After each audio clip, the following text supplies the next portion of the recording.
오늘 함께 나눌 본 말씀 사사기 2장 11절에서 15절까지입니다. 사사기 2장 11절에서 15절까지입니다. 구약 363페이지에 있습니다.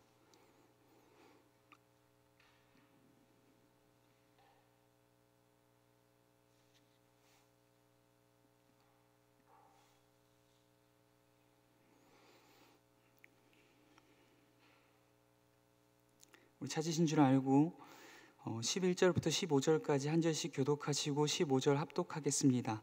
이스라엘 자손이 여호와의 목전에 악을 행하여 바알들을 섬기며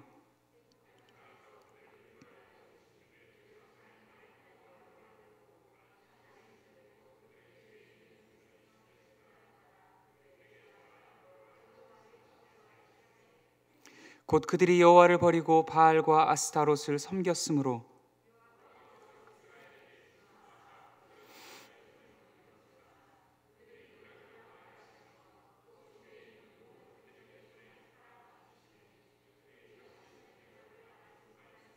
합독하겠습니다. 그들이 어디로 가든지 여호와의 손이 그들에게 재앙을 내리시니 곧 여호와께서 말씀하신 것과 같고 여호와께서 그들에게 맹세하신 것과 같아서 그들의 괴로움이 심하였더라. 아멘. 말씀으로 들어가겠습니다. 오늘 여호와를 버린 자들이라는 주제로 함께 말씀 나누겠습니다. 여러분에게 있어서 하나님은 어떤 분이십니까? 하나님을 어떠한 말로 설명할 수 있을까요? 하나님을 여러 가지 말로 설명할 수 있겠지만 하나님을 가장 잘 표현하는 말은 아무래도 사랑일 것입니다. 우리 하나님은 사랑의 하나님이신 줄 믿습니다. 하나님은 사랑으로 그들의 백성을 부르시고 또한 그들에게 복 주기를 원하시며 또한 그들을 결단코 어떠한 순간에도 버리지 아니하시고 떠나지 아니하시며 또한 그들과 날마다 동행하시고 그들에게 가는 모든 길 가운데 동행하시며 그들을 지키시고 보호하시며 그들을 형통케 하시는 분이 바로 우리 주 여호와 하나님이신 줄 믿습니다. 그런데 오늘 본문에는 우리가 기존에 알고 있던 이런 사랑의 하나님과 조금 전혀 다른 낯선 하나님의 모습이 등장하고 있습니다. 하나님께서 하나님의 이름으로 일컫는 하나님의 백성들, 곧 이스라엘 백성들을 이방 적국 사람들의 손에 팔아버리십니다. 그리고 노략자들의 손에 넘겨버리시기도 하십니다. 이를 넘어서 이스라엘이 다시는 대적을 당하지 못하게 하시겠다고까지 말씀하십니다. 그리고 또한 어디를 가든지 함께하며 여호와의 손이 그들에게 재앙을 내리겠다라고 이야기하십니다. 여러분, 버리지 않겠다고 말씀하시면서 버리시고 복을 주겠다고 말씀하시면서 재앙을 주시는 하나님, 우리는 이런 하나님을 어떻게 이해해야 할까요? 만약 우리네 삶에 끊임없는 고난들이 닥쳐오고 환난과 역경들이 끊임없이 나를 추격해올 때 우리는 깊은 절망의 수렁 속에서 하나님의 뜻을 과연 어떻게 분별해야만 할까요? 오늘 말씀을 통해서 우리가 함께 묵상해 보고자 합니다. 우리 본문으로 들어가겠습니다. 본문 먼저 14절과 15절 말씀, 본문 14절과 15절 말씀 합독하겠습니다. 여호와께서 이스라엘에게 진노하사 노략하는 자의 손에 넘겨주사 그들이 노략을 당하게 하시며 또 주위에 있는 모든 대적의 손에 팔아 넘기심에 그들이 다시는 대적을 당하지 못하였으며 그들이 어디로 가든지 여호와의 손이 그들에게 재앙을 내리시니 곧 여호와께서 말씀하신 것과 같고 여호와께서 그들에게 맹세하신 것과 같아서 그들의 괴로움이 심하였더라. 아멘. 여호와 하나님께서 하나님의 백성 곧 이스라엘을 노략하는 자의 손에 넘기셔서 노략질을 당하게 하셨습니다. 또한 주위에 있는 모든 대적들 곧 하나님이 없는 자들, 우상을 섬기는 이방 나라들에게 이스라엘을 팔아 넘기셨습니다. 그리고 또한 하나님께서 이스라엘로 하여금 다시는 대적을 감당하지 못하게 하시겠노라고 말씀하십니다. 이를 넘어서 하나님께서 이스라엘이 어디로 가든지 그들을 쫓아다니시면서 여호와의 손길로 그들에게 재앙을 내리시겠다고 말씀하십니다. 그 결과 이스라엘에게 남겨진 것은 무엇입니까? 괴로움을 넘어선 아주 심한 괴로움 밖에는 없는 것입니다. 하나님께서는 도대체 하나님의 백성들에게 왜 이렇게까지 하시는 것일까요?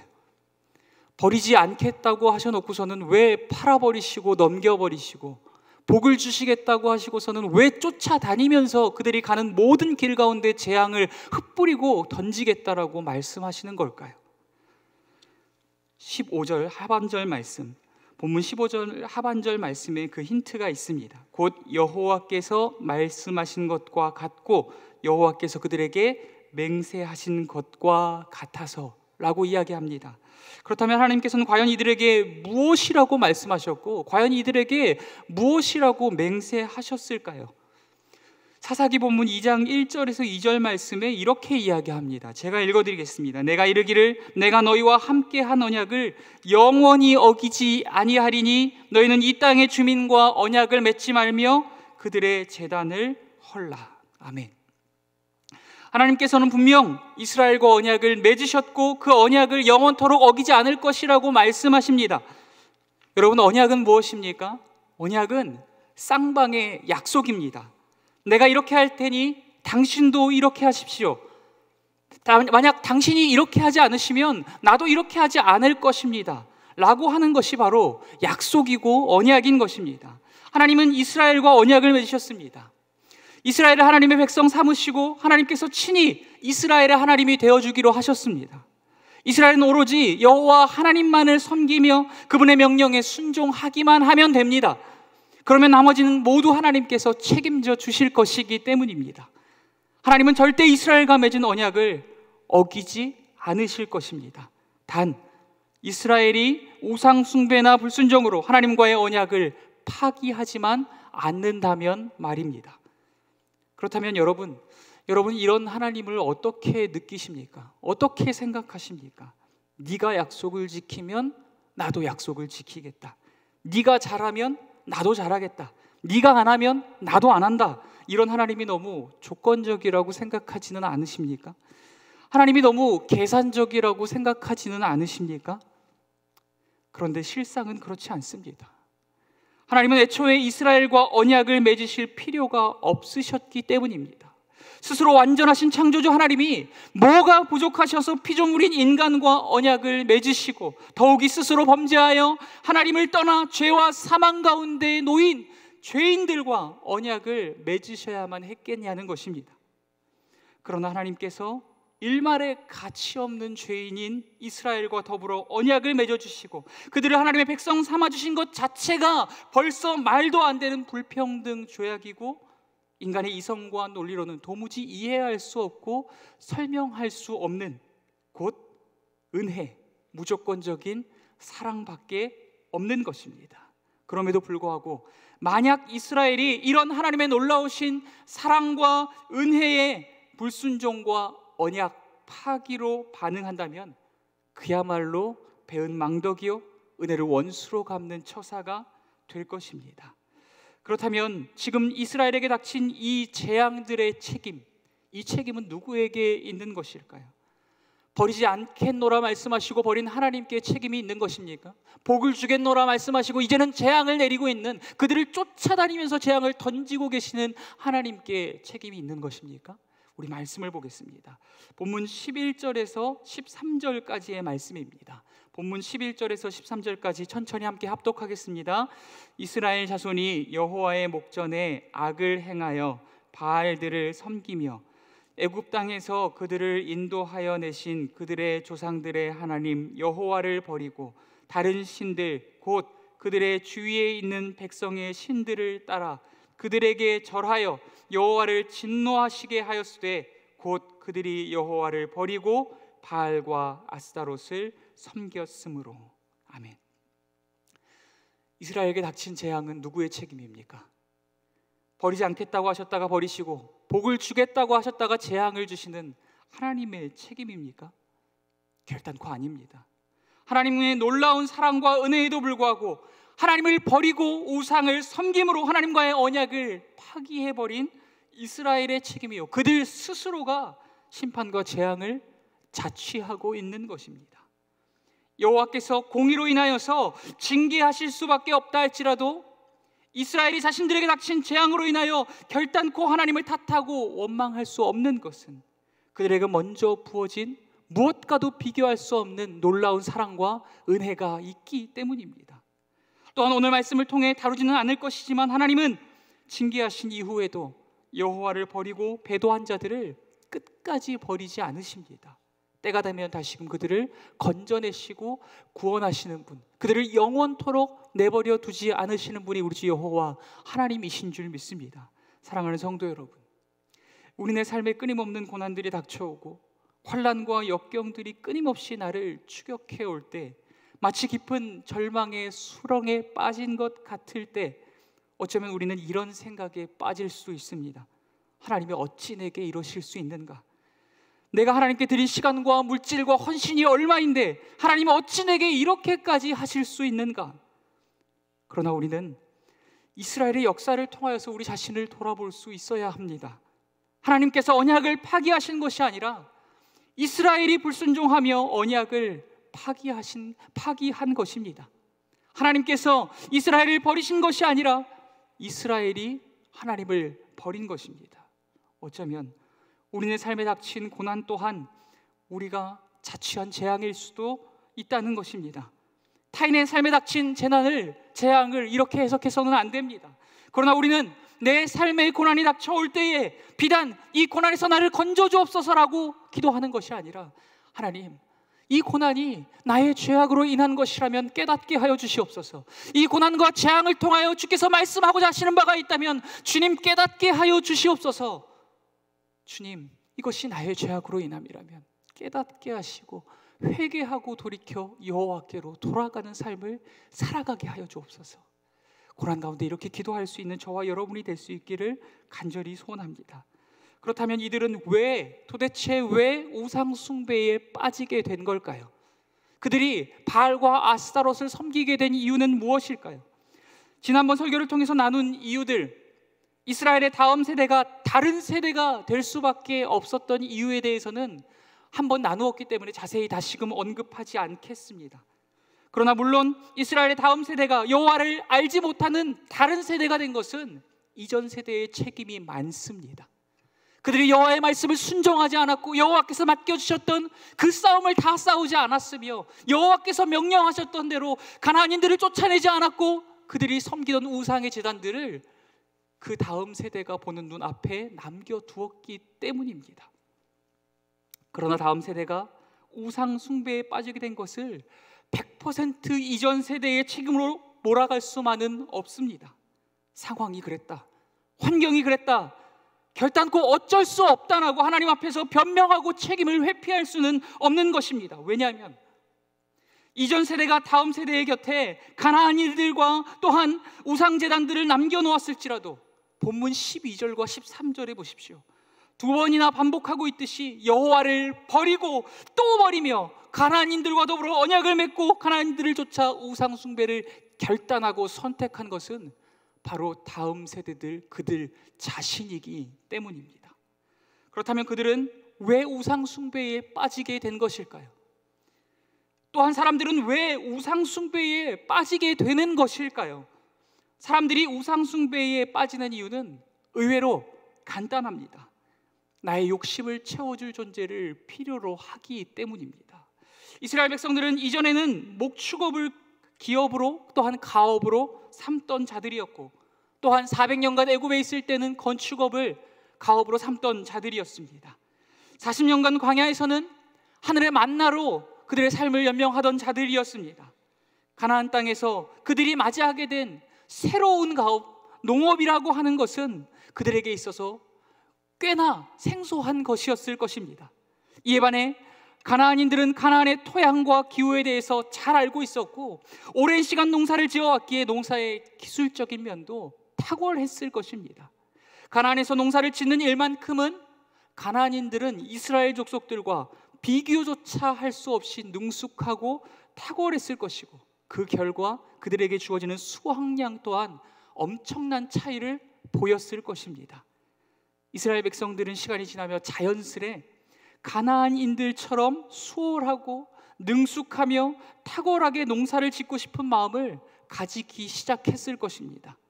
이스라엘 백성들에게 가나안인들처럼 많은 수확량을 얻고 싶은 마음이 왜 없었겠습니까? 우리가 그 자리에 있었다 한들 그런 마음이 없었겠습니까?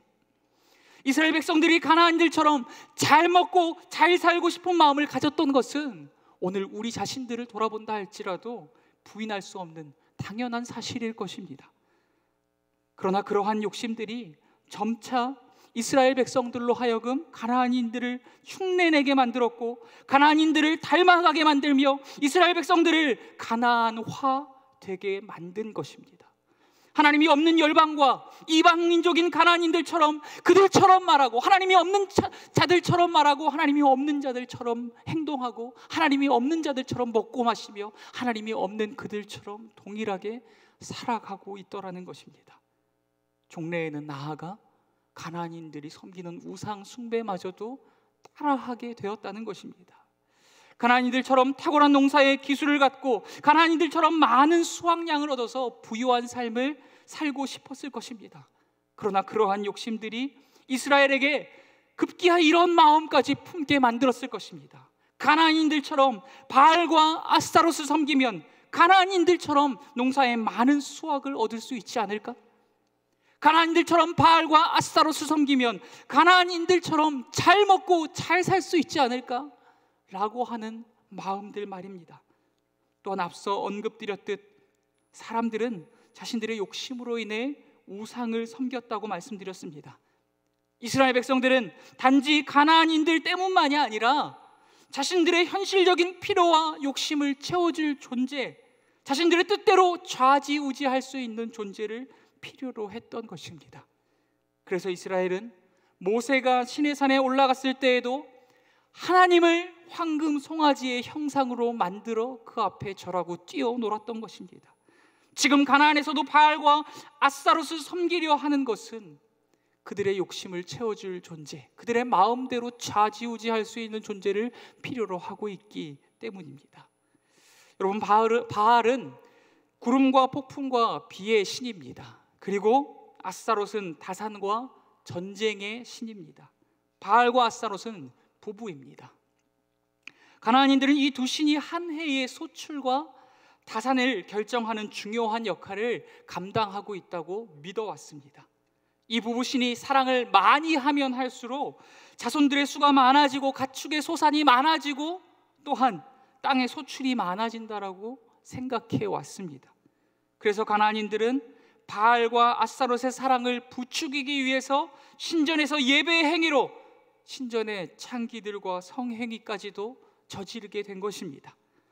만약 인간이 어떠한 행위로 신을 조종할 수 있고 그 대가로 나의 소원과 계획과 욕심을 모두 이룰 수 있다면 그것은 마치 램프의 요정 지니처럼 아주 매력적으로 여겨지게 될 것입니다.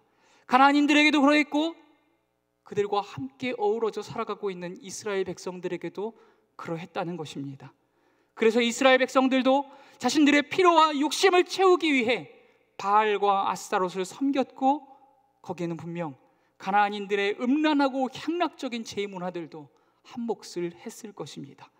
본문에서는 여호와를 버리고 바알과 아스타롯을 섬겼다라고 이야기하고 있습니다. 그러나 사실 정확히 말하자면 이스라엘 백성들은 하나님을 완전히 버린 적이 없습니다. 시내산 밑에서 황금 송아지를 만든 것 또한 죄인인 자신들이 거룩하신 하나님 앞에 섰다가 죽임을 당하게 될까봐 그들이 마음대로 조종할 수 있는 만만한 존재 황금 송아지로 하나님을 형상화했을 뿐인 것입니다. 하나님을 버린 것이 아닙니다. 단지 하나님을 내 뜻대로, 내 마음대로, 내 욕심대로 좌지우지하려 했을 뿐입니다. 가나안에서도 마찬가지입니다. 하나님을 모든 기억 속에서 지워버린 채 그저 이방 신들만을 섬긴 것이 아닙니다. 믿져야 본전이라는 식으로 마치 보험 들듯이 여호와 하나님도 섬기고 이방의 신들도 우상 신들도 겸하여 섬긴 것입니다. 그런데 중요한 것은 하나님은 이것을 여호와를 버린 것이다 라고 평가하고 있다는 것입니다. 이스라엘 백성들이 이방 신들을 겸하여 섬긴 것은 우리보다 믿음이 없고 우리보다 미련하며 우리보다 악하기 때문이 아닙니다. 오히려 소름 끼칠 만큼 오늘 우리와 같은 성정을 지니고 있기 때문입니다. 사랑하는 성도 여러분, 오늘 우리는 어떻습니까? 여호와 하나님만을 섬기며 살아가고 있습니까? 그분의 명령에만 전적으로 순종하는 삶을 살아가고 있습니까? 겉으로는 여호와를 섬기는 것처럼 보이나 우리의 실상은 이스라엘과 같이 교묘히 하나님과 우상을, 하나님과 세상을, 하나님과 재물을, 하나님과 성공을, 하나님과 번영을, 하나님과 자녀를 겸하여 섬기며 살아가고 있는 것은 아닙니까? 오늘 우리는 눈에 보이는 우상이나 신상을 만들어서 그것 앞에 절하지는 않습니다. 그러한 신상과 그러한 신전을 만들고 있지는 않습니다. 그러나 눈에 보이지 않는 우리의 마음을 나의 필요와 욕심을 채워줄 세상의 가치들로 가득 채워 우상의 신전으로 만들고 있는 것은 아니냐는 것입니다. 하나님보다 돈과 사람과 명예와 권력을 사랑하고 의지하며 하나님의 말씀보다 세상의 뉴스와 성공한 사람들의 비법과 자녀 교육의 비법에 더욱 귀를 기울이며 하나님의 뜻과 계획이 성취되는 것보다 내 뜻과 계획과 욕심을 이루는 데에 더 혈안이 되어 있고 하나님의 나라와 집을 세워가는 것보다 나의 집만을 세우는 것에 더 바빴던 것이 우리 자신의 현 주소가 아니냐는 것입니다. 정말 자신 있게 나는 절대 아니라고 말할 수 있는 분이 여기 계십니까? 여러분 어떻습니까? 오늘 우리는 하나님을 마치 우상처럼 나의 필요와 욕심을 채워줄 존재로 여기고 있지는 않습니까? 오늘 우리는 하나님을 마치 우상처럼 내 뜻대로 마음대로 조종하려 하고 있지는 않습니까? 어쩌면 이것이 현대판 우상 숭배이며 하나님과 우상을 겸하여 섬기는 삶의 양태인지도 모르겠습니다. 참으로 두렵고 떨리는 것은 여호와 하나님 앞에 이러한 삶의 양태가 여호와 하나님을 버린 것과 동일하게 여겨질 수도 있다는 것입니다. 만약 오늘 우리가 이스라엘과 동일한 실패를 반복하고 있다면 그것은 어쩌면 하나님만을 나의 주인으로 섬기고 그분의 말씀에만 순종할 때 하나님께서 나의 모든 삶을 책임져 주실 것임을 온전히 믿지 못하기 때문일 수 있습니다. 남들보다 조금 덜 가졌다 할지라도, 남들보다 조금 뒤처졌다 할지라도, 남들보다 조금 더디 간다 할지라도 남들만 바라보고 남들처럼 되려 노력하지 말아야 합니다. 이 땅에서 성공하고 잘 먹고 잘 살기 위해 세상만 바라보며 세상처럼 되려 하고 세상만 좇으며 살아가려 해서는 안 됩니다. 세상의 흉내를 내며 살아가서는 안 된다는 것입니다. 우리는 오직 우리의 주인이신 분, 우리의 모든 필요를 아시는 분, 우리의 어떠한 필요보다도 더욱 크신 분, 우리의 전부이신 하나님만 바라보며 예배하고 또한 지금 하나님이 부르신 그곳에서 하나님의 말씀 부여잡고 치열하게 순종의 삶을 살아갈 때 하나님께서 내 삶을 세상이 줄 수 없는, 세상의 어떠한 가치들로도 채워낼 수 없는 한량없는 은혜와 하늘의 평강으로 우리에게 흘러넘치도록 부으시고 채워주실 줄 믿습니다. 우리의 욕심을 따라 여호와 하나님과 세상을 겸하여 섬기는 자리에서 철저히 회개하고 돌이켜 여호와 하나님만을 섬기며 예배하고 따르는 자리로 돌아갈 수 있는 저와 여러분이 될 수 있기를 간절히 소원합니다. 세상의 소리와 나의 마음의 소리에만, 다른 세상의 가치들의 소리에만 귀를 기울이는 것 아니라 오직 여호와 하나님 그분의 목소리에만 귀를 기울이고 오직 여호와 하나님의 말씀 붙들고 부르신 그 자리에서 순종의 삶을 살아내기 위하여 치열한 믿음의 싸움을 싸워낼 수 있는 저와 여러분이 될 수 있기를 간절히 소원합니다. 여호와 하나님께로 돌아가는 저와 여러분, 여호와 하나님 한 분만으로 만족한다라고 고백하며 살아가는 저와 여러분들이 될 수 있기를 간절히 소원합니다. 기도하겠습니다.